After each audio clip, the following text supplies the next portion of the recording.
C'était une belle commémoration que nous a offert la famille de Lionel Jospin au cimetière de Montparnasse.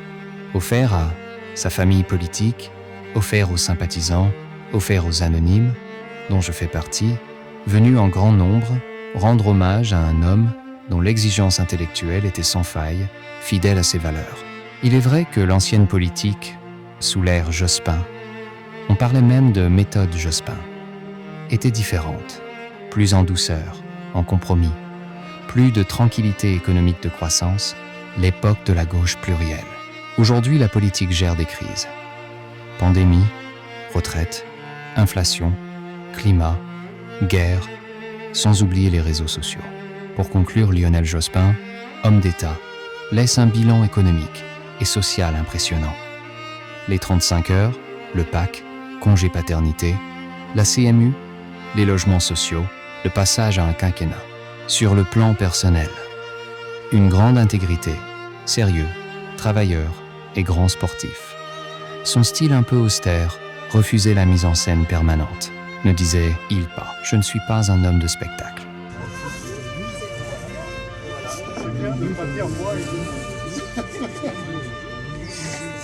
Lionel Jospin a laissé sur l'histoire politique française la rigueur d'une gestion, une cohabitation intelligente, empreinte de compromis, pour un résultat que nous connaissons tous. Lors de son passage à Matignon, la croissance, l'économie solide et une réforme sociale étonnamment dense. Au-delà de la couleur politique, je salue Monsieur le Premier ministre, la rigueur, l'intégrité et le sens de l'État qui ont marqué votre action. Voilà, bonjour à tous, très nombreux, c'est formidable d'être aussi nombreux pour Lionel, auprès de sa famille. Merci à tous d'être là, ça fait plaisir vraiment. Et je crois qu'on est tous emplis d'une immense tristesse. Et oui, parce que nous aimions Lionel, l'homme, tout simplement d'abord. C'est peut-être le plus important, je le dis. Ma chère Sylviane, il laissait de côté sa pudeur, souvent, pour nous laisser voir l'amour et l'admiration qu'il avait pour toi. Et aussi l'amour et la fierté qu'il avait de ses enfants, Eva, Hugo et Daniel. Voilà, c'était Lionel avec des discussions comme ami fidèle, quand on avait besoin de lui. Des discussions souvent sérieuses, mais qui terminaient souvent par des éclats de rire. Parce que oui, Lionel aimait rire, je le dis, parce que certains ne l'avaient pas encore vu. Et puis, ces discussions aussi longues que sur la politique, pour parler des derniers livres que nous avions lus, des dernières expositions que nous avions vues, particulièrement, évidemment, celle d'Eva. Et donc, c'était cet homme que nous aimions, que nous aimons. Et puis, je crois qu'on peut le dire tous ensemble ici, quand on pense à Lionel, on pense à l'homme d'État, on pense à l'homme de gauche. L'homme d'État, c'est celui qui était attaché à la République et à la démocratie qu'il sentait fragile. Et il en parlait souvent, et on voit aujourd'hui qu'il avait raison, comme sur beaucoup de choses. Il respectait les institutions. Le premier jour du gouvernement Jospin, les camarades qui sont là et amis de la gauche plurielle, comme on dit, on ne se sentait pas de la gauche plurielle, on se sentait tout simplement dans le même gouvernement. On ne faisait pas de différence entre l'un et l'autre. Eh bien, il nous a réunis et il nous a dit « Il faut respecter le président de la République, je n'accepterai pas que vous ne le fassiez pas, Jacques Chirac. » Voilà, c'est cela aussi, respecter les institutions. Et puis, de façon plus globale, je le dis comme je le pense, ça ne fait pas plaisir à tout le monde, mais il faisait de la politique comme on n'en fait plus. C'est ça peut-être qui manque le plus. Voilà, donc il va manquer à la France. Lionel Jospin, homme d'État, homme de gauche. Et quant à nous, nos discussions, ses paroles, son regard, va nous manquer. En tout cas, va nous manquer.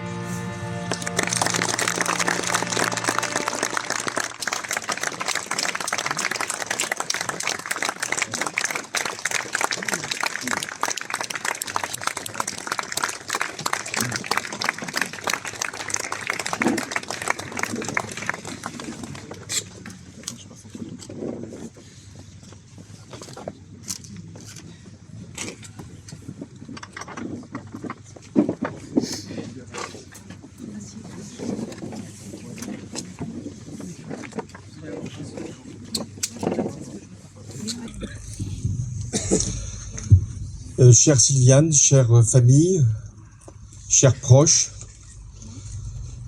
pour tout dire, chers camarades, nous sommes ici rassemblés, les anonymes, les anciens, les futurs, j'espère, pour évoquer le départ de Lionel Jospin.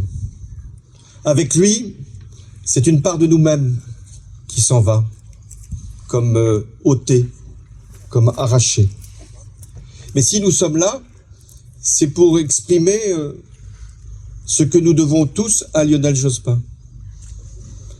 De nombreux Français, sans Lionel Jospin, leur vie n'aurait pas été la même.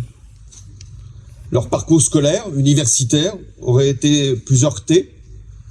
La durée de leur travail aurait été plus longue. Leur premier emploi n'aurait pas été trouvé. Leur couverture maladie n'aurait pas été universelle. Et leur droit à une vie commune, sans différence de genre, n'aurait pas été aussitôt reconnu. Sans Lionel Jospin, il n'y aurait pas eu la parité, il n'y aurait pas eu aussi le quinquennat, quoi qu'on en ait pensé après. Et il n'y aurait pas eu aussi un accord important pour la Nouvelle-Calédonie. Et on sait que ce que la Nouvelle-Calédonie, quand elle n'est pas orientée comme il convient, peut produire de violence.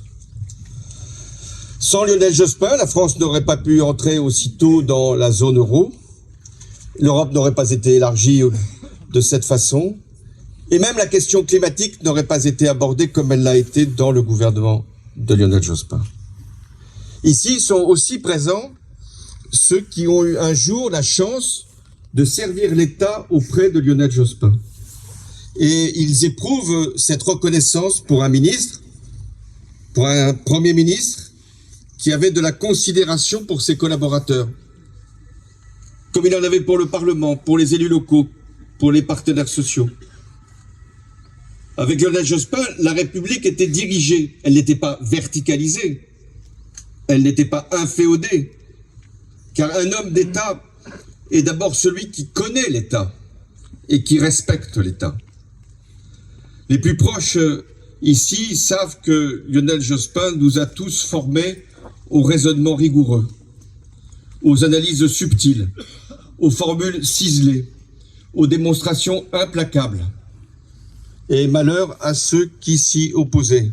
Il pouvait être rude, mais c'était toujours pour faire avancer la conscience collective. Il était attaché à l'exemplarité des comportements, mais c'était une règle qu'il s'appliquait d'abord à lui-même. Il n'était pas austère, il était juste. Il n'était pas distant, il était exigeant. Il n'était pas moralisateur, il était droit. À l'avoir accompagné pendant des années, dans différentes fonctions, j'avais fini par parler sa langue. Je connaissais le Jospin. Je connaissais les mots de Jospin. Jospin n'était pas pour les bons mots. Nous avions de ce point de vue-là une divergence. Il était pour le juste mot. Il pouvait prendre des minutes, pour ne pas dire des heures, dans un discours pour trouver le mot, pour qu'il puisse qualifier exactement la période dans laquelle nous étions ou l'idée qu'il voulait promouvoir. À l'observer, je pouvais même deviner sa pensée avant même qu'il ne l'ait exprimée, car je savais où il voulait aller. Il savait aussi rire, mais il pouvait être également contrarié. Il pouvait sermonner comme le fait un véritable ami. Mais c'était toujours pour nourrir la vie en commun. Quant aux socialistes, ils sont encore nombreux. Enfin ici, ils se souviennent avec nostalgie, sûrement, mais comme il a été dit, avec fierté, de la longue période pendant laquelle Lionel Jospin les a conduits. Après la victoire de 1981 comme premier secrétaire, quand il s'est agi de soutenir François Mitterrand dans la loyauté et dans la liberté, ou lorsqu'il les a représentés dans les grandes consultations électorales de 1986, c'était pas la plus facile, et de 1988. Les socialistes voyaient en lui le militant, qui se rappelait de sa section du 18e, de la Fédération de Paris et de la Haute-Garonne, Sainte-Gabelle. En un mot, il était du parti, il était le parti. Il en connaissait les rouages comme les visages. Et les socialistes le suivaient parce qu'il les éclairait de son intelligence. Il y a deux formes de discours. Le discours de la foule ou le discours de la conviction. Le discours qui élève ou le discours qui abaisse.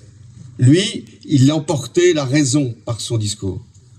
Et il donnait à la synthèse, le mot est dans l'histoire du socialisme, une forme d'art politique. La synthèse, c'était de la confusion des positions. Il y en a chez les socialistes. Être capable de produire par l'échange l'évidence, oui, l'évidence d'une solution. Lionel Jospin nous a rendus tellement heureux en avril 1995 quand il s'est agi de surgir pour arriver en tête au premier tour à la présidentielle. Nous étions alors convaincus d'être sur le bon chemin tant il savait où nous allions. Il nous a fait, reconnaissons-le aussi, beaucoup pleurer. Pleurer de joie en 1997 lors de l'arrivée de la gauche plurielle. Pleurer de tristesse le 21 avril quand le ciel nous est tombé sur la tête. Lionel Jospin s'en va aujourd'hui. Il se retire avec l'élégance dont toute sa vie a été empreinte. Il nous adresse un ultime message, celui de notre propre responsabilité pour préparer la suite, car il doit y avoir une suite. Il nous laisse une fois encore seuls face à nous-mêmes, avec notre conscience. C'était d'ailleurs une philosophie de la vie qu'avait Lionel Jospin. Chacun était libre, il n'imposait rien, mais chacun devait savoir que sa conscience devait être le seul guide. Alors nous restons là, lui rejoint Léon Blum, Mendès France, Mitterrand, ces hautes figures qui ont donné au socialisme français son éclat et à la République française sa grandeur. Nous l'aimions pour ce qu'il était, un homme aux convictions carrées, anguleux, comme il le devait, mais agile, souple, jamais rond, mais souple, comme il le fallait. Nous l'aimions pour ce qu'il représentait, une façon de faire de la politique parce que c'était sa passion. Nous l'aimions pour ce qu'il incarnait, une famille, notre famille, famille de la gauche, dont il était le chef, et qui, comme dans sa chanson préférée, nous aimait. Oui, il nous aimait, nous l'aimions, mais si la vie inéluctablement nous sépare, elle n'effacera rien. Et promettons-nous simplement, cet après-midi, ici, d'être dignes de lui.